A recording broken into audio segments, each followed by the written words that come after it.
Bonjour, bienvenue pour la guidance de la deuxième quinzaine d'avril 2019. J'espère que vous allez bien et que vous avez passé une bonne première quinzaine d'avril.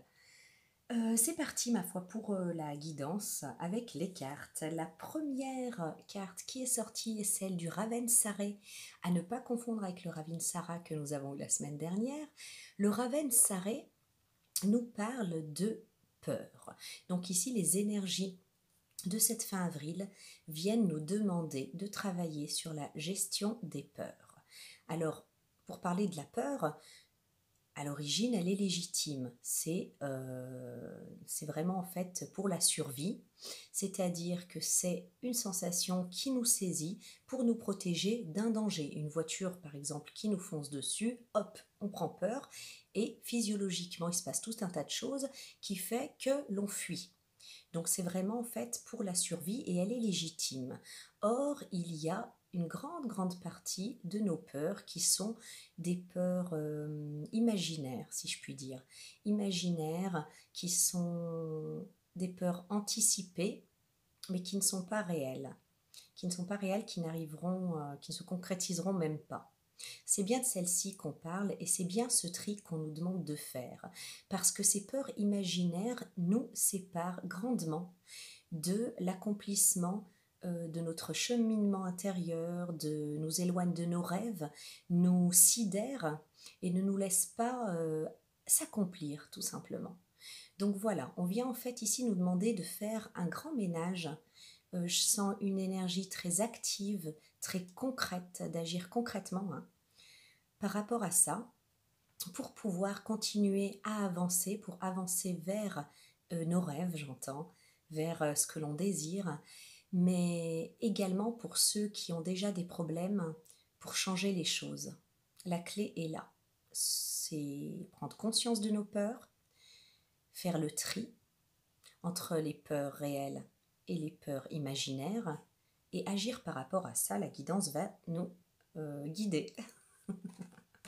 Va nous donner la recette, je pense. Les cartes suivantes, ici, nous avons l'ortie et le 10 de graines. Alors l'ortie, qui est une plante très protectrice, qui symbolise la protection, nous parle de réussite sans compromis, de réussite totale, avec le 10 de graines, qui également nous parle d'une réussite matérielle, nous parle de richesse dans le sens large, mais également de réussite financière, de réussite matérielle, c'est vraiment l'élémentaire, les graines, donc d'accomplissement et de réussite.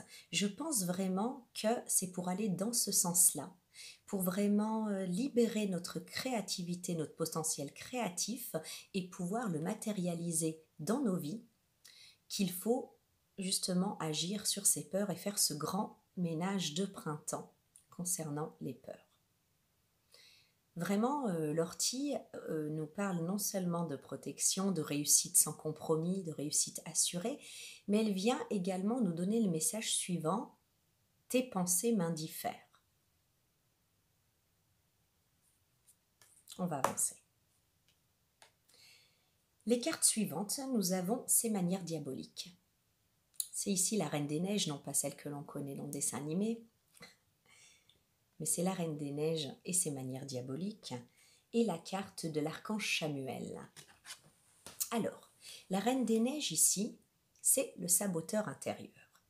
Alors si on ne prête pas garde à nos peurs, au lieu d'être légitime, d'être tout simple, de tenir leur rôle légitime de protecteur, de nous aider en fait dans notre survie, tout simplement, eh bien ces peurs imaginaires peuvent se lier, peuvent se liguer même avec notre petit saboteur intérieur, celui qui nous décourage, nous décontenance, nous dévalorise, nous enlève la confiance en soi, nous freine, nous tétanise, se moque. Vous voyez le genre? Vraiment, en fait, ce saboteur intérieur, on nous parle de sa présence, en fait, en nous, mais aussi à l'extérieur de nous, car ce que l'on vibre se matérialise dans nos expériences, c'est-à-dire qu'on peut rencontrer des personnes qui peuvent en effet vous impressionner et vous toucher négativement par des moqueries, par du rejet, par de la critique négative, par de la condamnation, de la trahison, des choses comme ça. Vous voyez ? Et la carte d'à côté, donc l'archange Chamuel, nous dit « J'attire des relations saines et harmonieuses dans ma vie. Mes collègues, amis et membres de ma famille me respectent et m'acceptent exactement comme je suis. Il est merveilleux d'être apprécié et aimé par des gens aussi formidables. » Donc là, on a vraiment le jour et la nuit. C'est un petit peu comme une incantation, une phrase qui conjurerait en fait la présence de la Reine des Neiges et de ses manières diaboliques, du petit saboteur. Ça nous rappelle vraiment la loi d'attraction, ça nous rappelle à notre responsabilité selon laquelle en fait nous attirons ce que nous vibrons. La loi d'attraction, c'est pas en fait se concentrer sur quelque chose qu'on veut absolument de cette manière-là et l'attirer à soi, mais c'est plutôt en fait cette loi qui dit que nous attirons ce que nous vibrons, ce sur quoi nous nous concentrons, ce sur quoi nous portons nos émotions, nos pensées, nos croyances. Donc ce sur quoi nous concentrons se concrétise dans notre vie extérieure. C'est-à-dire que si à l'extérieur vous rencontrez des reines des neiges, c'est certainement qu'à l'intérieur de vous, il y a une faille qui fait que vous attirez ce genre de personnes. Ce mantra, si je puis dire, cette phrase d'affirmation positive qui vient agir comme une conjuration de ces pensées négatives, de ces pensées limitantes, de ces vibrations,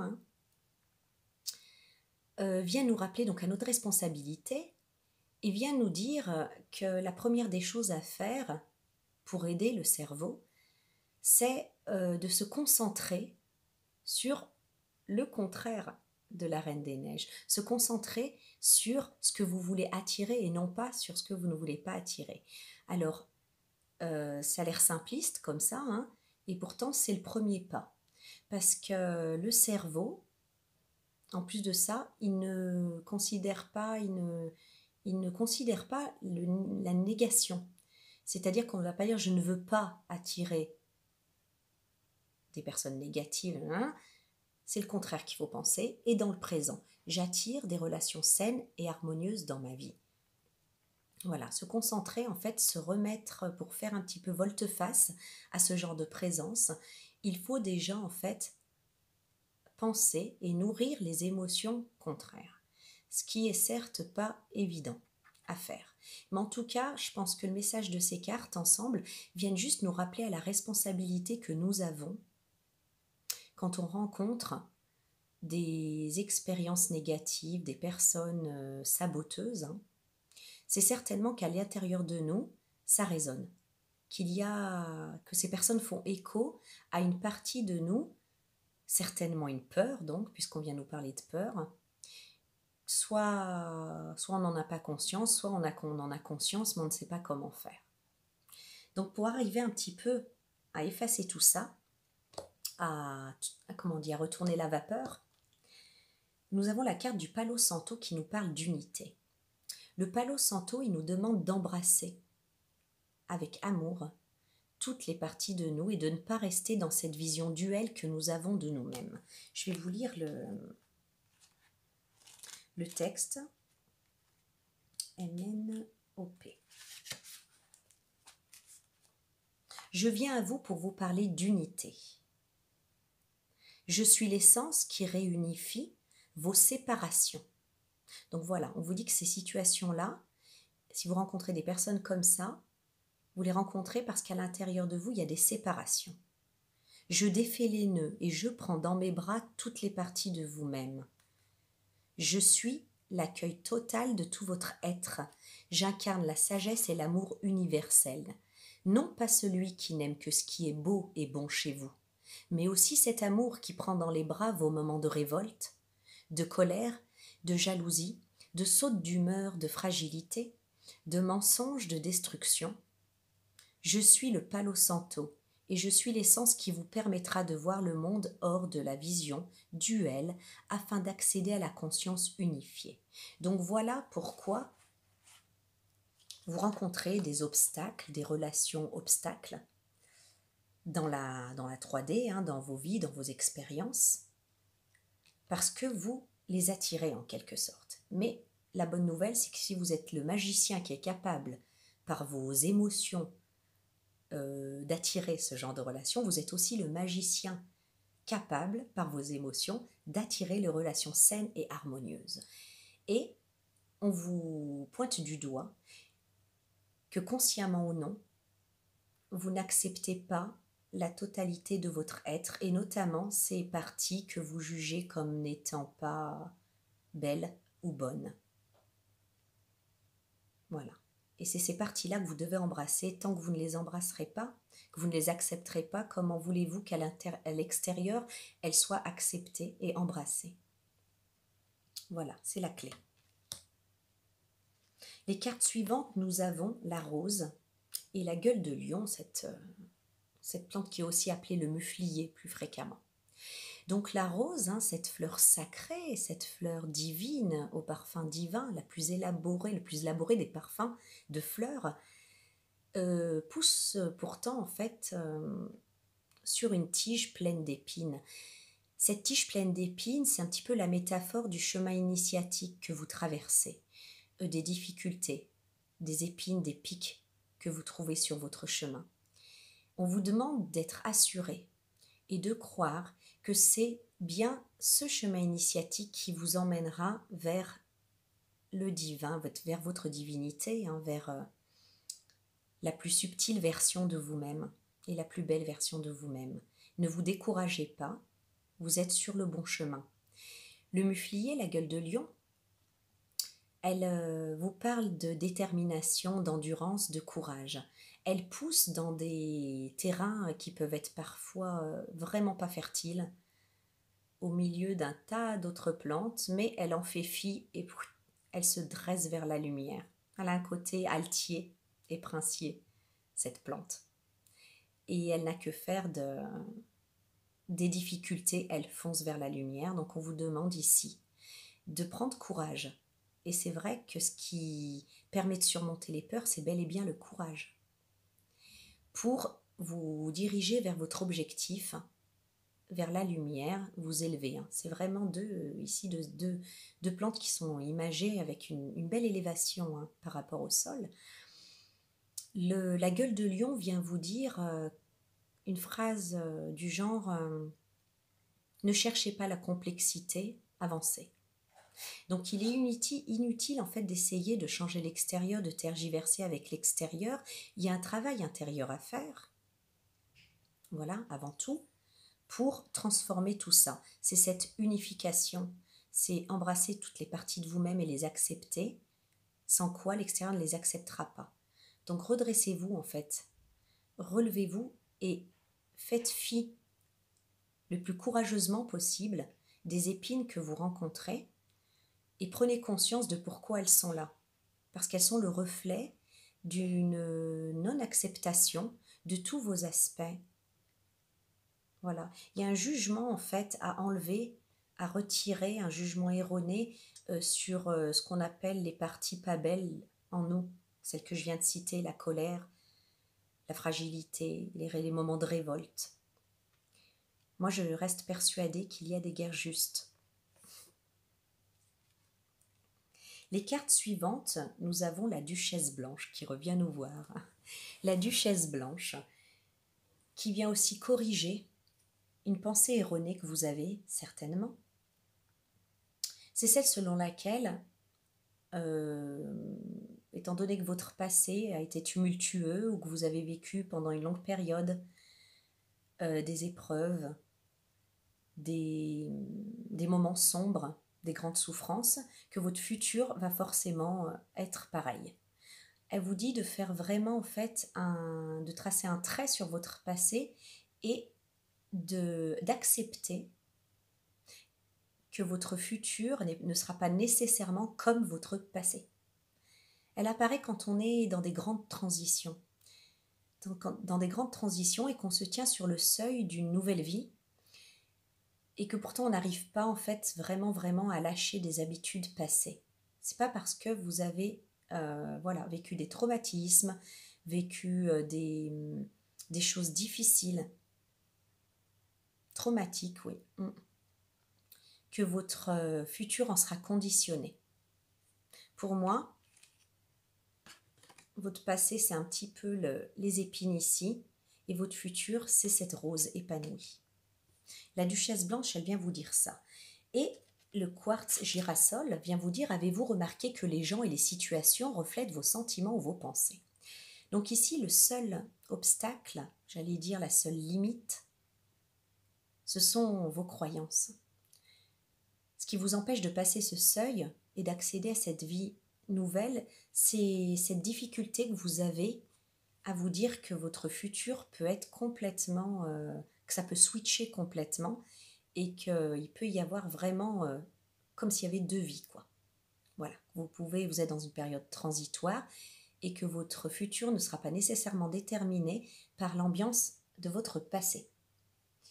Tant que vous n'acceptez pas cette idée, vous restez sur le seuil et vraiment la duchesse blanche vous invite à passer ce stade et à passer ce seuil. Vous le passerez en prêtant attention aux messages que vous envoient ces miroirs réfléchissants. Examinez ce que vous devez faire pour améliorer votre conscience et votre croissance personnelle. Et la réalité, vos expériences vont switcher de la même façon. C'est aussi le message de l'archange Samuel quand il vous dit « j'attire des relations saines », qu'il essaye en fait de vous donner la nouvelle conscience à avoir.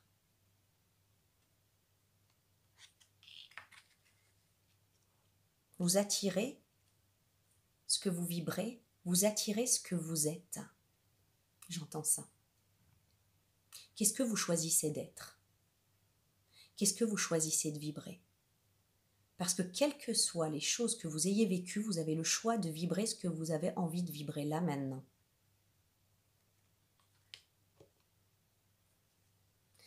Les cartes suivantes, nous avons la reine des feuilles Enyo, le 7 de fleurs et le casque de Jupiter que j'avais pas vu. On va en parler alors. Alors, la déesse Enyo, elle est souvent associée à Mars, le dieu de la guerre. Arès, quoi. Enyo, on l'appelle la belliqueuse. Elle est la déesse des conflits. Alors ici, avec la carte le 7 de fleurs, le 7 de fleurs qui dit « Tu es en train de retrouver le chemin de toi-même, vers toi-même. Tu es en train de retrouver le chemin vers toi-même. » Avec la déesse des Enyo, la déesse des conflits, de la discorde, la belliqueuse. Je pense vraiment qu'ici, on vient vous donner le courage de vos opinions, sapere aude, et de vous affirmer, même si ça doit générer un conflit. On vous demande de prendre les qualités de la reine des feuilles Enyo, qui n'a pas peur du conflit, qui n'a pas peur de son côté belliqueux, qui n'a pas peur de ses colères, du moment où c'est pour une guerre juste, pour vous affirmer, pour affirmer vos limites, pour vous faire respecter. Je crois vraiment que certains d'entre nous ont vraiment peur d'aller au conflit, ont vraiment peur de ne pas être à la hauteur d'une confrontation.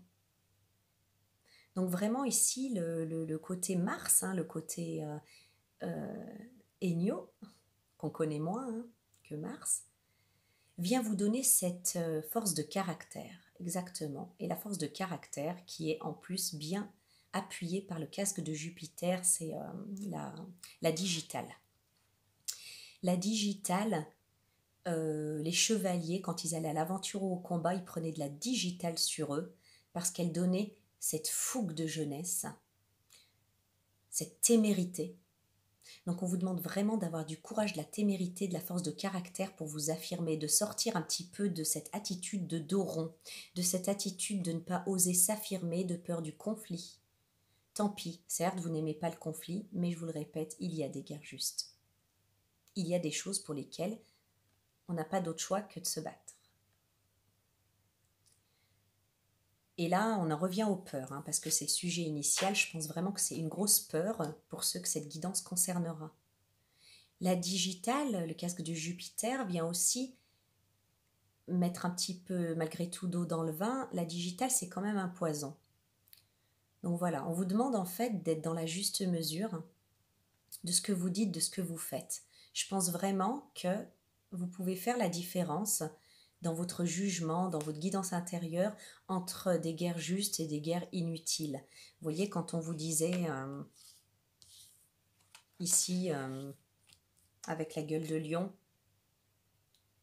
de ne pas chercher la complexité, mais d'avancer vers la lumière, avancer vers la lumière. Si ça doit coûter quelques colères, de se mettre un peu en colère, ou de devoir accomplir une guerre juste, une bataille juste, faites-le dans la bonne mesure,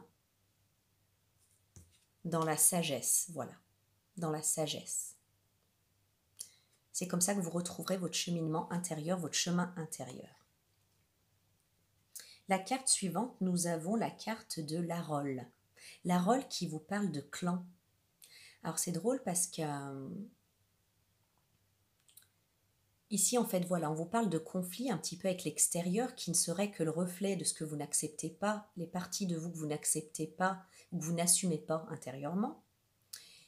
Et la rôle vient en fait vous demander de prendre de la hauteur. Alors pour parler de la rôle, c'est un pin qui peut monter jusqu'à 2400 mètres, qui est plutôt dans les montagnes bien froides. Et c'est rigolo en fait, cette manière qu'il a de survivre, c'est grâce à un oiseau. C'est un oiseau en fait qui vient prendre ses graines, qui les met sous terre pour faire des réserves, mais comme il en oublie les trois quarts, cet arbre il se reproduit et il repousse. Et aussi, la rôle est en fait l'hôte de plusieurs végétaux et plusieurs insectes qui ne pourraient pas survivre sans son refuge.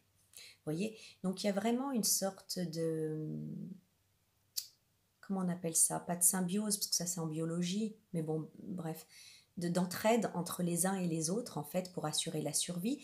Et on vient vous dire qu'il est inévitable d'être en relation avec les autres, qu'il y a des relations qui vous élèvent, qui vous portent, avec lesquelles il y a des échanges, et il y en a d'autres qui vous semblent plus désagréables et qui vous semblent être des obstacles. Pourtant, la rôle vous demande de prendre de la hauteur par rapport aux expériences qui vous semblent négatives, aux expériences relationnelles, qui vous semblent négatives ou destructrices comme ça au premier abord, parce qu'en fait, elles vous servent et elles servent aussi aux autres. Elles vous servent les uns les autres. Par exemple, la rôle vient vous dire que vous êtes né dans une famille et que l'idée vous plaise ou non, c'était la famille idéale pour apprendre ce que vous deviez apprendre pour votre chemin d'évolution. C'est aussi d'ailleurs ce que dit Louise Hay, parce que depuis tout à l'heure, là, avec les pensées positives, j'attire à ça fait penser à Louise Hay. Louise Hay, dans Transformer votre vie, elle explique que on est en fait dans la famille idéale, entre guillemets, pour notre évolution. Au début, je me disais, ouais, elle doit dire ça, elle a peut-être eu la belle vie, elle, c'est pour ça qu'elle dit ça. Et non, quand on lit sa biographie derrière, inceste, battu, etc. Donc, c'est pas quelqu'un qui dit ça, qui disait ça, puisqu'elle a quitté notre monde il n'y a pas longtemps, qui disait ça facilement et de manière légère. Elle explique que si on veut devenir mécanicien, si on veut faire de la mécanique, on va aller faire un stage chez un mécanicien, pas chez un boulanger. Et c'est un petit peu comme ça que on choisirait la famille dans laquelle on atterrit quand on est né pour notre évolution. Donc ça, c'est le premier clan qu'on a dans notre cheminement qui va nous donner tous les éléments nécessaires pour devenir qui on doit être, apprendre ce qu'on doit apprendre, traverser ce qu'on doit traverser, peut-être régler les karmas qu'on doit régler, etc. Ensuite viennent les amis qu'on choisit. Donc là, il y a déjà plus de réconfort. Puis après, il y a les collègues. etc. Tous ceux avec qui on interagit. Et tout ça a un sens. La rôle vous invite à prendre de la hauteur pour voir la forêt qui se cache derrière l'arbre et relativiser ce que vous êtes en train de vivre afin de sortir du drame en fait. Quelque part, tout ça sert pour avancer. Ça vous sert dans votre cheminement personnel, dans votre accomplissement et c'est pour ça que vous êtes qui vous êtes. C'est grâce à ça aussi. Donc, à la fois, ça permet de relativiser ce qu'on vit, en fait, de trouver un sens, tout simplement. Et à la fois, ça permet, en fait, de sortir du drame. C'est très important de sortir du drame. De ne pas chercher, justement, la complexité.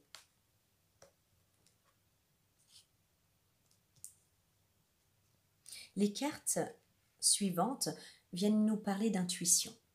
Je pense vraiment que sur cette dernière quinzaine, vous allez, en faisant la paix un petit peu avec votre histoire, en faisant le tri entre les peurs et bien aussi transmises par généalogiques, transmises par les parents, par la société, par des anciennes expériences, etc. Vous allez reconnecter avec votre potentiel, avec votre potentiel, votre créativité, ces aspects qui vous mèneront en fait vers votre accomplissement, vers ce que vous devez et vous voulez accomplir dans votre vie, vos rêves. Et ça, par le biais de l'intuition. Je pense que vous allez avoir de très très bonnes intuitions. Et notamment par rapport au clan, par rapport à votre déesse Enyo intérieure, pour faire le tri entre qui vous devez, à qui vous pouvez faire confiance, qui vous dit la vérité, qui ne vous la dit pas, à qui vous pouvez envoyer un peu de poison, pardon, c'est pas celle-là, c'est le casque de Jupiter, à qui vous pouvez envoyer un peu de digital et à qui il vaudrait mieux pas, à qui ça ne vaut pas le coup de... Voilà, enfin une certaine sagesse à avoir et ne pas chercher la complexité. Votre intuition vous soufflera tout ça, mais en plus vous reconnectera avec votre créativité. Et je pense que de là, vous pourrez sortir de cette sidération qui vous empêche d'avancer. La peur, elle est censée vous protéger du danger. Elle n'est pas censée vous entraver dans votre évolution. C'est ça le message. Et jusque-là, il me semble que pour plein de personnes, les peurs vous tétanisent et vous entravent dans votre vérité, dans l'accomplissement de vos rêves, de votre vie tout simplement. La comtesse Rousse vous demande de vous faire confiance et vous signale que vous aurez beaucoup d'intuitions qui vous seront données par rapport au chemin que vous devez prendre. J'ai la carte de l'archange Michael avec, celui qui coupe les liens toxiques, n'est-ce pas? Donc nous avons l'archange Michael qui dit « Je suis concentré, je vois, je ressens et je connais la vérité. Je suis mes intuitions. Il m'est facile de méditer. Les anges qui m'entourent orchestrent ma vie. Je reçois constamment des messages et je suis mon système de guidance intérieure. » Je fais fi de ce que pensent les autres, d'accord? Je suis mon système de guidance intérieure. J'ai en moi une sagesse innée. Faites-vous confiance. Vous avez la force d'affronter, de confronter les situations qui vous faisaient peur. En plus, il suffit des fois de le faire une fois pour ne plus jamais avoir peur d'une situation. Et là, vous allez reconnecter avec des très belles choses. C'est ce que je ressens. Les cartes conseils que j'ai prises, j'ai bien dit les cartes conseils, car 2 cartes sont tombées dans l'oracle des déesses. Nous avons en première carte la carte d'Artémis. Souveraineté personnelle. Donc il s'agit bien de reprendre son pouvoir personnel en n'étant plus assujetti à ses peurs, en ne laissant plus les peurs gouverner. Je sais qui je suis. Je suis qui je suis et je sais qui je suis. Je peux prendre soin de moi en toutes circonstances et laisser les autres prendre soin de moi. J'ai le choix. Il n'existe aucune autorité supérieure à la mienne. Mon pouvoir de discernement est aiguisé, Je suis autonome, libre de l'influence et de l'opinion des autres. Je suis capable de séparer ce qui a besoin d'être séparé, afin qu'une décision claire puisse être prise. Je pense par moi-même, je me fixe des objectifs. Je saisis mon arc et je vise toujours dans le 1000. Artémis a lancé une flèche d'autonomie dans votre direction pour vous aider à vous centrer sur vous-même. Avez-vous été trop au service des autres sans vous être d'abord assuré d'avoir le nécessaire? Y a-t-il trop longtemps que vous vous êtes accordé du temps et avez disposé d'un endroit pour vous seul? Les limites de votre souveraineté personnelle sont-elles brouillées, floues? Avez-vous l'impression de ne pas avoir le droit à votre propre moi et de toujours être obligé de penser aux autres, faisant passer leurs besoins avant les vôtres, jusqu'à ce que vous ne sachiez plus qui vous êtes, ni ce que vous voulez? Il est temps de vous appartenir de nouveau. Il est temps de porter attention aux voix qui vous chuchotent à l'oreille ce dont vous avez besoin. Il est temps de vous réapproprier votre moi afin de célébrer et de consolider celle que vous êtes. Artémis affirme que pour renforcer votre intégrité, vous devez d'abord vous respecter et vous accorder du temps. Elle vous demande également comment vous pensez pouvoir atteindre une cible, quelle qu'elle soit, si aucun moi avec un grand M n'est là pour tirer une flèche. Donc reprenez les rênes de votre vie et ne vous laissez plus gouverner ni par vos peurs, ni par les autres, reflets de vos peurs, ou jugés par les autres, qui sont aussi le reflet du jugement de ce que vous n'acceptez pas forcément à l'intérieur de vous, on l'a vu. La deuxième carte qui est tombée, et là j'étais heureuse, c'est Sekhmet, qui vous parle de colère et de rage. Quand je vous disais tout à l'heure qu'il y avait des guerres justes et qu'il y a des parties de vous qu'on nous a appris à condamner en fait, qu'on nous a appris à voir que comme des défauts et à soit nier, soit à juger comme inacceptable. Je brûle, je fulmine, j'ai les yeux comme des poignards, j'explose et je rugis, bien que vous ne m'ayez pas tiré la queue. J'ai des bords acérés et je laisse de profondes entailles. Je suis puissante et féroce. Et n'hésite pas à exprimer mon mécontentement. Ça me fait penser à la déesse Enyo, dans l'aspect qu'on doit prendre d'elle, qu'il serait bon qu'on prenne d'elle. Bien que douce à l'occasion, je peux être très intense. Une fois provoquée, je suis difficile à apaiser. Toujours utile, j'ai ma place en tout temps. N'essayez pas de vous débarrasser de moi. J'ai besoin d'être reconnue et entendue. J'ai pour nom colère.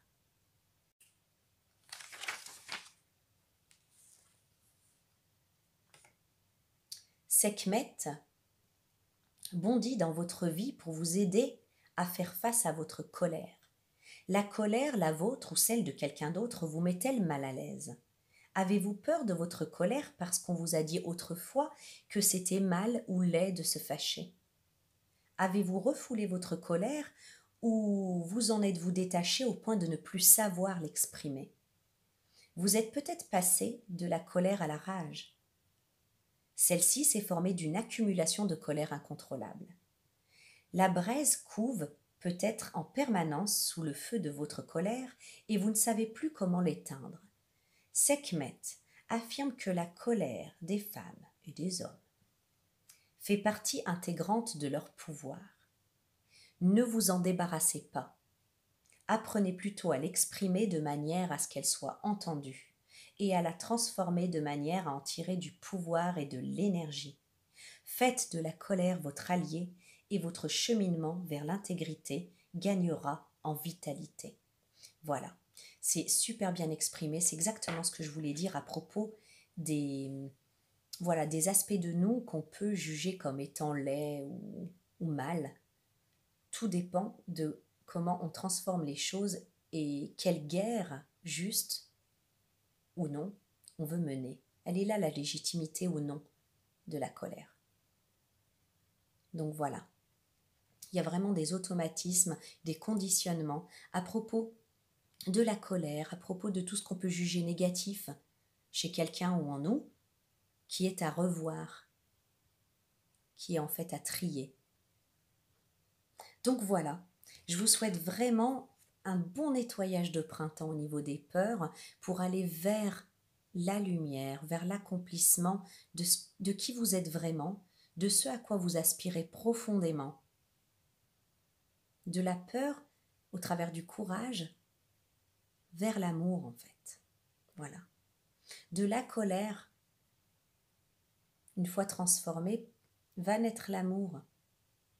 Il y a vraiment un repositionnement à faire, un certain tri aussi, avec l'épée de l'archange Michael qui coupe les liens toxiques, une confiance en soi à reprendre, une confiance en son intuition, pour un accomplissement, pour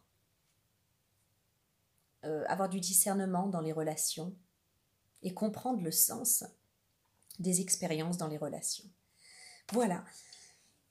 Alors ne condamnons pas la belliqueuse, mais prenons-en de la graine quelque part, dans le côté élevé que je vois en elle, en fait, la belliqueuse. Je vous souhaite une belle fin février, une belle deuxième partie de février, parce qu'on n'est pas tout à fait à la fin, et puis vraiment une belle guérison et gestion des peurs, c'est super important, et puis je pense qu'une belle liberté à la clé s'y trouve et nous attend.